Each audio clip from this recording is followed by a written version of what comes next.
This is 3.3 polynomial and synthetic division. So we just got done graphing polynomials and looking at zeros. Well, polynomial division and synthetic division go hand in hand with this. You may think it's a different topic, but they actually go hand in hand, and we'll get to what it does here in just a minute. So long division, so if I wanted to divide a polynomial divided by a polynomial, well, think back when you had to do like 437 divided by 2. So when you did that, it's the same process. You're going to look for some number up here that you're going to multiply by 2 that will go into 4. And so once you find that number, then you're going to multiply. 2 times 2 is 4, and then you subtract.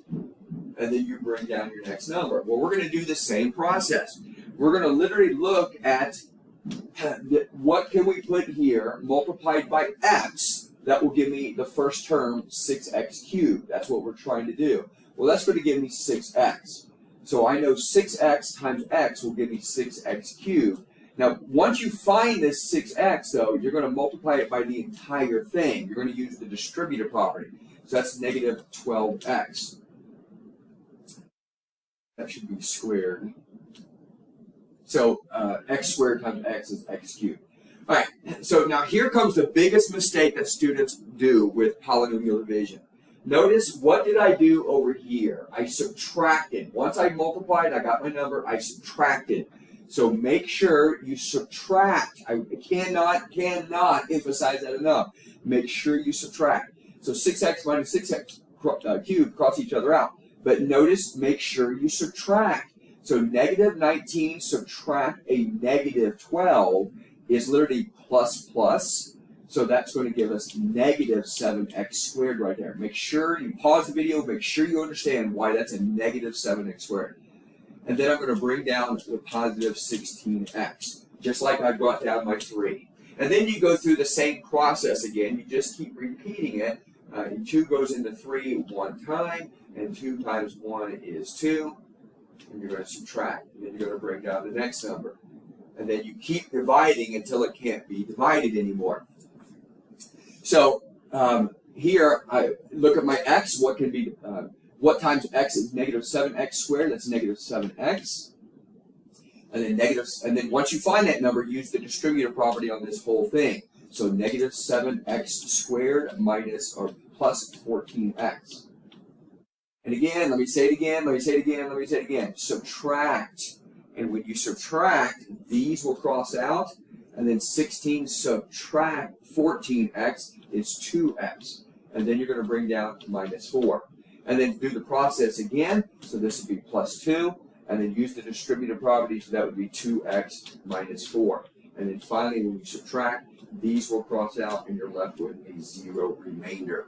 If there was a remainder, by the way, just like if we kept dividing here,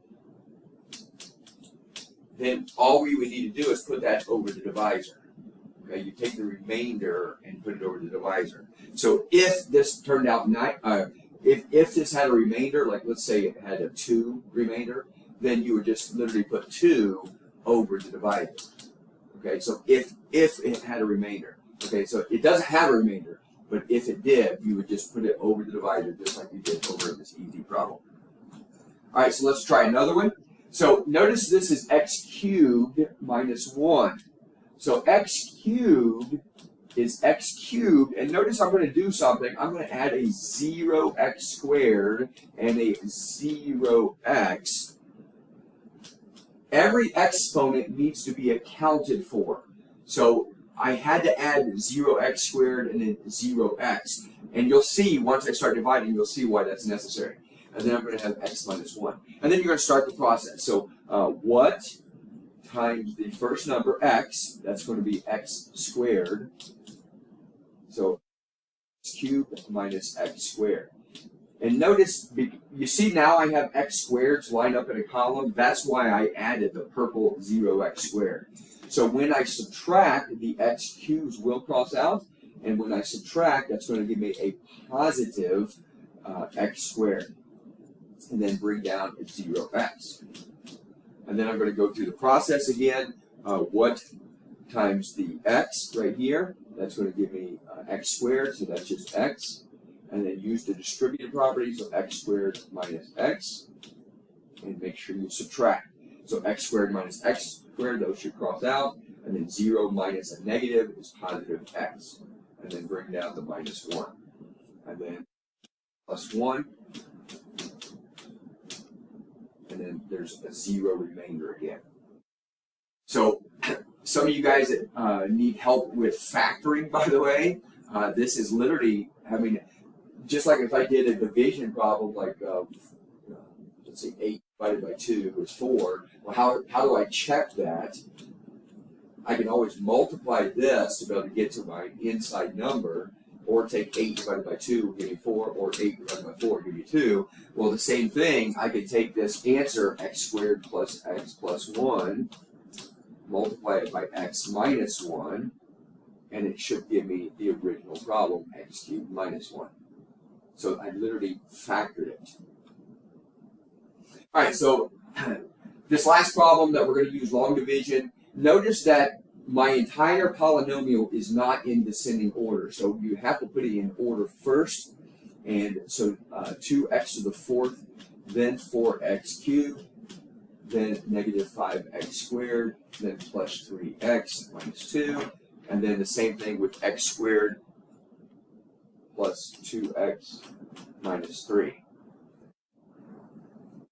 So once I put it in descending order, I'm going to go through the process and just ask again, start here, what times x squared is going to give me 2x to the 4th, which is 2x squared. Once you find that, you're going to use the distributive property on this whole thing. So this is going to give me 4x to the 4th plus 4x cubed minus 6x squared. And again, make sure you subtract.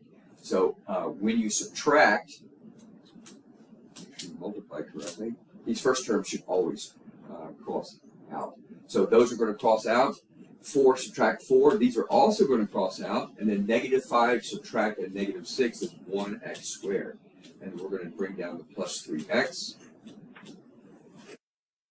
So, and then we start the process again. So what times x squared is x squared, so that's just 1.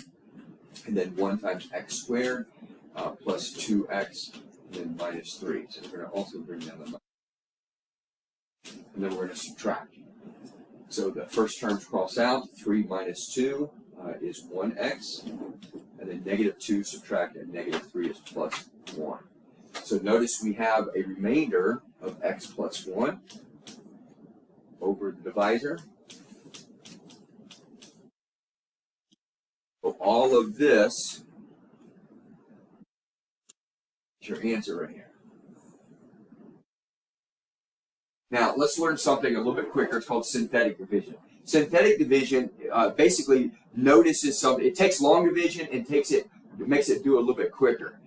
Basically, it's going to do this entire problem again, but it's not going to write any of the x's. You're only going to be worrying about the coefficients. So we're literally going to look at 1, negative 10, 2, and 4, and we're going to look at just the coefficients. So 1, 0, because there is no x cubed, and then negative 10, and then negative 2, and then 4.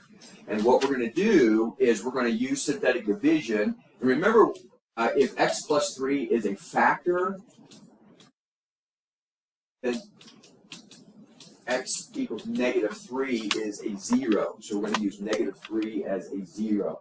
So what we're going to do is bring this down. You've done this before. Just bring that first number down, and then multiply, add, multiply, add, multiply, add. Just keep repeating the process. So multiply those. Then you're going to get negative 3. Adding, and then we're going to multiply again. Then add, multiply, add, multiply. Then I get the answer right there. What to do with the answer? Well, notice I started with x to the 4th, and I divided by x. So these right here are the coefficients of the next polynomial. So this is 1x to the 3rd. Notice it went from 4 to 3 because I divided by an x. And then this is negative 3x squared, negative 1x plus 1. And this right here is your remainder. And then that over the divisor. So when I divide this problem right here, I end up getting that as the answer. So the remainder theorem is if f of x is divided by x minus k, a factor, then the remainder is f of k. Now again, you're like, well, what is that? Well, let me show you an example, and I think you'll understand it. So if I wanted you to find f of -2 from this problem, well, this is what you guys are used to doing. You just plug -2 in, and you work it out and get -9, okay? That's what you're used to doing. Well, another quicker way, instead of doing all of that work, is simply use synthetic division. So notice I used synthetic division. I paid attention to the 3, the 8, the 5, and the -7. And then I use synthetic division, and the answer, or the remainder, is the same answer as that. So if you can use synthetic division a lot quicker, use synthetic division, because it will save you time if you can just multiply, add, multiply, add, multiply, add, instead of plugging this in with all of those ugly exponents. To better do that. Again, the remainder is the same result. So let's look at a factor theorem. So if f of k equals 0, so if this is a 0, then x minus k is a factor. And you're like, wait a minute, we've already covered that. Yes, we covered it in the last lesson. So if we know something is a 0, then x minus that number is a factor. And then vice versa. If we know this is a factor, then this is a 0.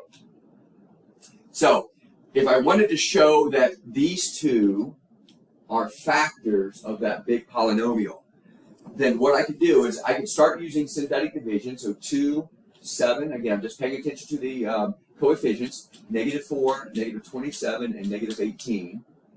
And some of you might say, well, what zeros are we going to use? Well, if x minus 2 is a factor, that means x equals 2 is a 0.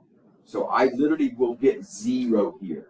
That's what that means. So let's just prove it. So I'm going to bring down the 2. 2 times 2 is 4. That's 11. 2 times 11 is 22. That's 18. 18 times 2 is 36. This is 9. And then 2 times 9 is 18. And -18 plus 18 is 0. Check. That works. I also know x plus 3 is a 0. X plus 3 is a factor, which means -3 is a 0. So I'm going to take this polynomial, I'm going to use synthetic division. So -3, and then 2, multiply, add, multiply, add, multiply, add. So that's going to be -6, 5, -15, 3, -9, 0. It works. Now, what remains? Well, what remains, this is the coefficient 2x squared plus 5x plus 3. And it's squared because we started off with x to the 4th, and then we divided. That's going to be x to the 3rd, and then we divide it again. That's x squared. So this is 2x squared plus 5x plus 3.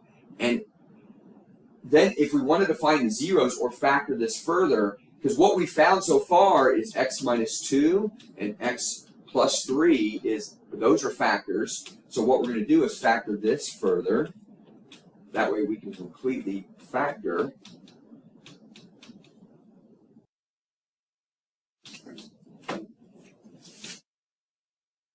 So I can completely factor this once you go from here to here. So this right here is a complete factor. And if I set that equal to 0, so I know if I take x plus 3 equal to 0, I'm going to get x equals -3. I'm going to get x equals 2. I'm going to get x equals -3 halves. And I'm going to get x equals -1. So I found all 4 of my zeros, and I also factored it.